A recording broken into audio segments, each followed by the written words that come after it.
स्वागत है दोस्तों। स्टडी फॉर यूपीएससी में हम लोग places in news current affair का पढ़ रहे थे। उसमें फरवरी का पार्ट 1 पढ़ लिए थे, फरवरी का पार्ट 2 पढ़ेंगे और यही लास्ट भी है। तो देखिए, कुछ स्थल जो चर्चा में था, कुछ स्थान उसके बारे में बात करते। जैसे पेरिस, ये जगह चर्चा में थी। तो पहली बात, ये कहाँ पड़ता है? तो फ्रांस में।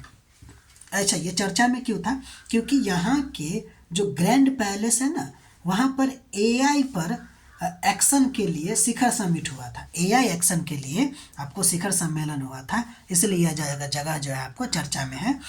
पेरिस को ना लाइट का शहर भी कहा जाता है और यह सीन नदी के किनारे है। ठीक, ये पहला चर्चा हो गया, चर्चा वाला शहर हो गया। दूसरा देखिए, गोमा। गोमा हम लोग पढ़े हुए हैं पहला लेक्चर में, प्लेसेज इन न्यूज, जनवरी में भी हम लोगों ने पढ़ा है। तो ये चर्चा में क्यों था? क्योंकि ये M23 विद्रोही जो है, ये इस जगह को बुरी तरह प्रभावित किया है। और ये आपको डेमोक्रेटिक रिपब्लिक ऑफ कांगो में पड़ता है ये जगह, गोमा।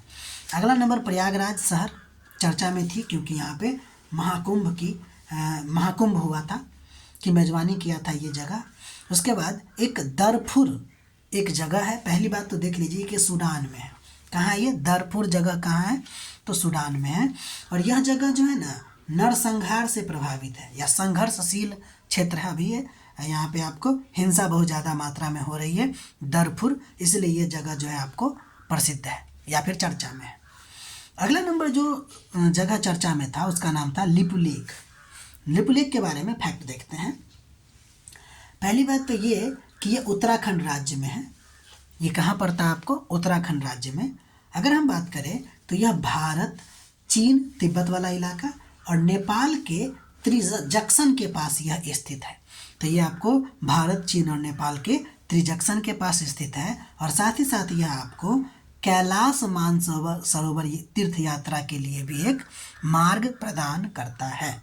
तो ये आपको लिपुलेख से रिलेटेड बातें हो गई। ठीक है, ये क्वेश्चन है मेंस के लिए कि लिपुलेख दर्रे के भौगोलिक और सामरिक महत्व का विवरण आपको देना है। ये सिंपल क्वेश्चन लग रहा होगा, लेकिन अच्छा क्वेश्चन है। बनाइएगा तो एक पेज लिखने में आप पता चलेगा कि क्या क्या लिखें, है ना।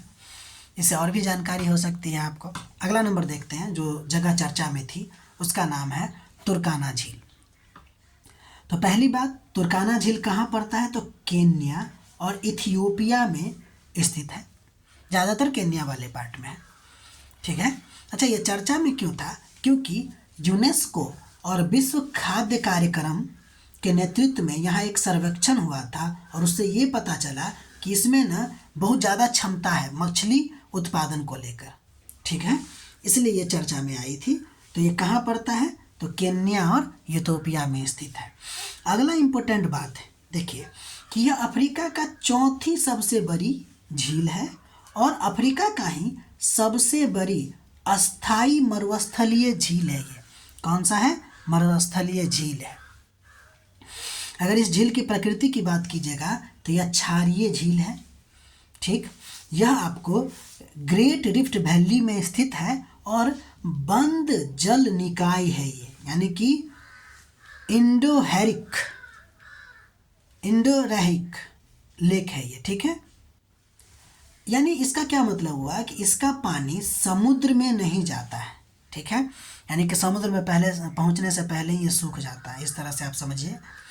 ठीक है, ये जो नदी है, ये जो झील है ना, उसके जल, यानी कि इस झील को जल कहाँ से मिलता है? तो एक ओमो नदी है, उससे आपको इसको जल मिलता है। ठीक है, ये जो ओमो नदी है ना, वो इथियोपिया से आती है इसमें। अब देखिए, इसके बारे में कहा जाता है कि ये मानव जाति का जन्म स्थली, यानी कि पहली बार आपको जो मानव की उत्पत्ति हुई थी वो यहीं हुई थी। ठीक है, इससे जो फैक्ट आपको बताया है वो बहुत ही इम्पोर्टेंट फैक्ट है। इसको ध्यान रखते हुए चलिएगा, लिखते हुए चलिएगा, तो आराम से याद हो जाएगा। दिखने में लग रहा होगा फैक्ट ज़्यादा है, लेकिन बहुत अच्छा फैक्ट है और इम्पोर्टेंट फैक्ट है, जहाँ से क्वेश्चन बनने की प्रबल संभावना होगी। अब हम आगे बढ़ते हैं। कैरेबियाई सागर, हालांकि कैरेबियाई सागर नहीं, ग्वांतानामो बे जो जगह है ना खाड़ी, वो चर्चा में थी। तो पहली बात तो ये देखिए कि ये जो कैरेबियाई सागर है ना, वह अटलांटिक महासागर का भाग है। इसका सबसे गहरा भाग जो है आपको कैमेन ट्रफ है। कौन सा है? कैमेन ट्रफ। इसका प्रवेश द्वार जो है आपको ग्वांतानामो बे खाड़ी है। यानी अगर हम कहें कि यह खाड़ी जो है ग्वांतानामो बे खाड़ी जो है वो आपको विंडवार्ड पैसेज के निकट है तथा अटलांटिक, कैरिबियन सागर और पनामा को जोड़ने वाली एक समुद्री मार्ग भी है ये ग्वांतानामो बे खाड़ी। यानी कि सिंपल बात समझिए कि ग्वांतानामो बे खाड़ी जो है आपको वह अटलांटिक, कैरिबियन सागर और पनामा को जोड़ने वाला एक मार्ग प्रदान करता है। ये जो ग्वांतानामो बे खाड़ी है ना वो आपको दक्षिण पूर्वी क्यूबा में स्थित है। ठीक है, तो ये रहा इसके बारे में। कुछ HW है आपके लिए बे ऑफ पिग्स के बारे में, गल्फ ऑफ मैक्सिको के बारे में और हवाना हार्बर के बारे में।